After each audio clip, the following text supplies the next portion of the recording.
أعوذ بالله من الشيطان الرجيم بسم الله الرحمن الرحيم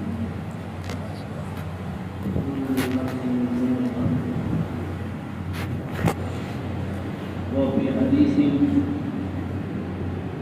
رسول الله صلى الله عليه وسلم اذكروا محاسن موتاكم وفي حديث آخر قال صلى الله عليه وسلم المرء مع من أحب وفي حديث آخر أيضا قال صلى الله عليه وفي حديث آخر أيضا عن أنس قال إن رجلا قال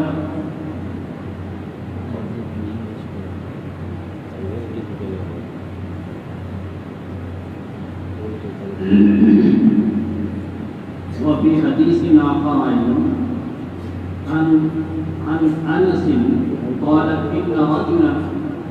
قال يا رسول الله إني أحب هذه السورة قل هو الله أحد قال رسول الله صلى الله عليه وسلم إن حبك إياها أدخلك الجنة أو كما قال عليه الصلاة والسلام.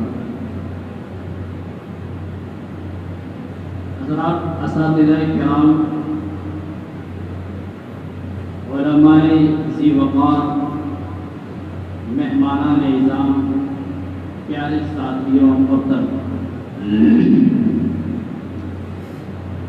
آیت کریمہ میں اللہ تعالیٰ فرماتے ہیں کہ ہر نفس کو موت کا مزہ چکھنا ہے۔ دیکھیے، ایک چیز ہے جسد خاکی، یعنی ہماری باڈی، ہمارا جسم، اور ایک چیز ہے روح۔ موت کا مزہ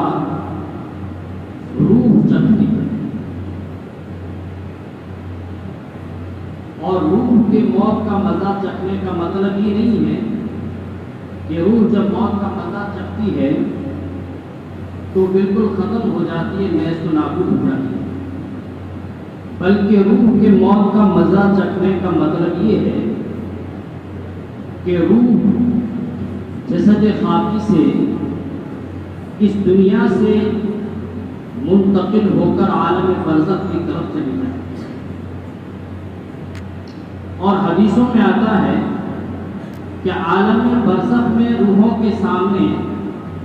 دنیا کے لوگوں اور ان کے رشتہ داروں اور متعلقین کے احوال پہنچتے رہتے ہیں، لہذا ممکن ہے کہ ہمارے حافظ صاحب جناب الحاج حافظ محمد رمضان صاحب نور اللہ مرقدہ وعلیہ رحمۃ واسعہ وہ ہماری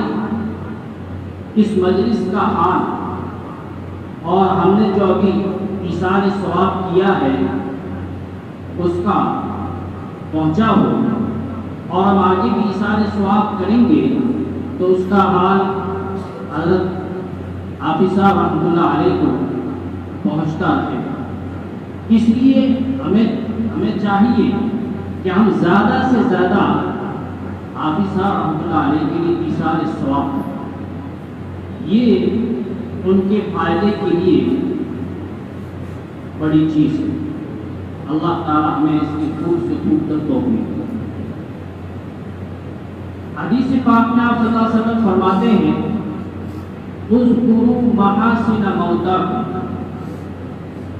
آپ صلی اللہ علیہ وسلم فرماتے ہیں کہ اے لوگوں، جو تمہارے رشتہ دار، تمہارے ساتھ رہنے والے لوگ اس دنیا سے چلے جائیں،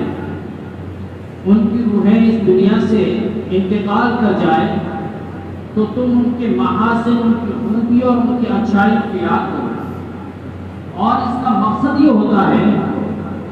کہ دنیا سے جانے والوں کی خوبیوں، محاسن اور اچھے اخلاق کو سن کر کے لوگ ان سے عبرت حاصل کرے اور ان کو نمونہ بنا کر ان پر عمل کرے۔ حضرت حافظ صاحب رحمۃ اللہ علیہ کی معیت مجھ بندے کو تقریباً 25 سال نصیب ہوئی، 10 سال بحیثیت طالب اور 15 سال بحیثیت قاضی مدرسہ۔ میں نے حافظ صاحب رحمۃ اللہ علیہ کے اندر بہت سارے خوبی اور محاسن کو دیکھا اور میں نے ان کا مشاہدہ کیا۔ ان خوبیوں میں سب سے نمایاں خوبی جو حضرت رحمۃ اللہ علیہ میں تھی کہ آپ کا قرآن کریم سے بڑا لگاؤ تھا، قرآن کریم سے آپ کی بڑی محبت تھی۔ آپ اپنے حجرے سے، اپنے کوارٹر سے، اپنے مکان سے درسگاہ کے وقت پر درسگاہ میں حاضر ہوتے، جو درسگاہ میں طالب رہے اچھی طرح جانتے ہیں، اور درسگاہ کے لوازمات کو انجام دیتے، اسباق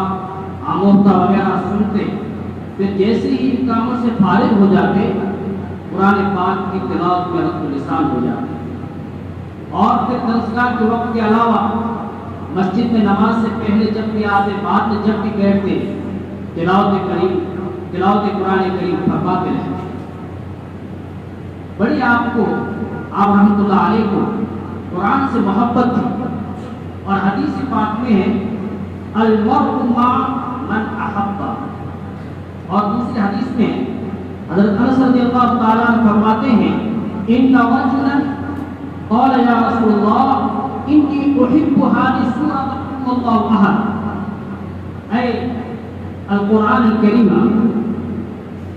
قال رسول اللہ صلی اللہ علیہ وسلم ان حبک ایاها اے السورة اے القرآن ادخلک الجنت۔ امید ہے کہ اللہ تبارک و تعالی آپ رحمۃ اللہ علیہ کا قرآن کے ساتھ لگاؤ اور آپ کی محبت تھی، اس کے توفیل میں آپ کی مغفرت کر کے آپ کو جنت الفردوس میں اعلیٰ سارا مقام نصیب کریں گے۔ حضرت رحمۃ اللہ علیہ کے اندر میں نے یہ بھی خوبی دیکھی کہ آپ اپنے کام سے کام رکھتے تھے، وقت پر درسگاہ میں آتے اور مدرسے کی چھٹی ہوتی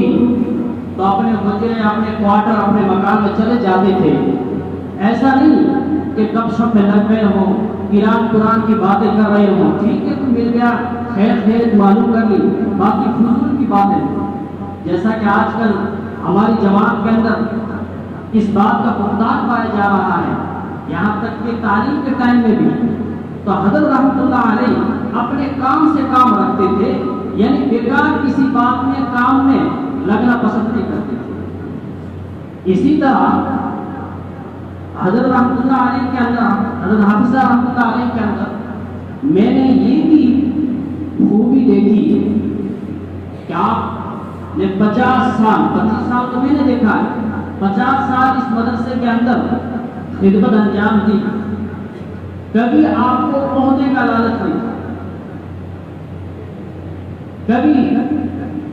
آپ نے عہدے کا لالچ نہیں کیا۔ آج کل جو ہوتا ہے لوگ عہدے کا لالچ کرتے ہیں، پھر اس کو حاصل کرنے کے لیے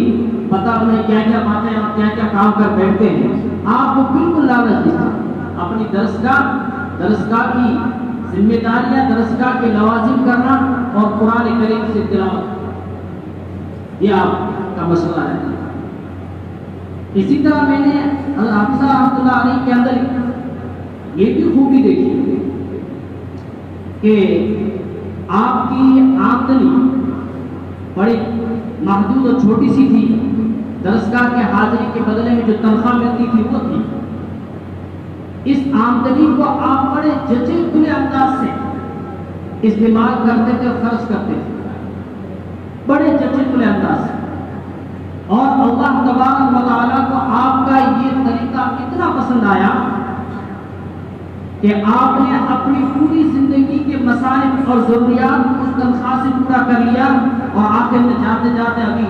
دفتر محاسبی کی طرف سے بتایا جا رہا تھا کہ 50 سال میں جتنی تنخواہ اٹھائی وہ سب واپس کر، اس طرح حضرت حافظ رحمۃ اللہ علیہ کے اندر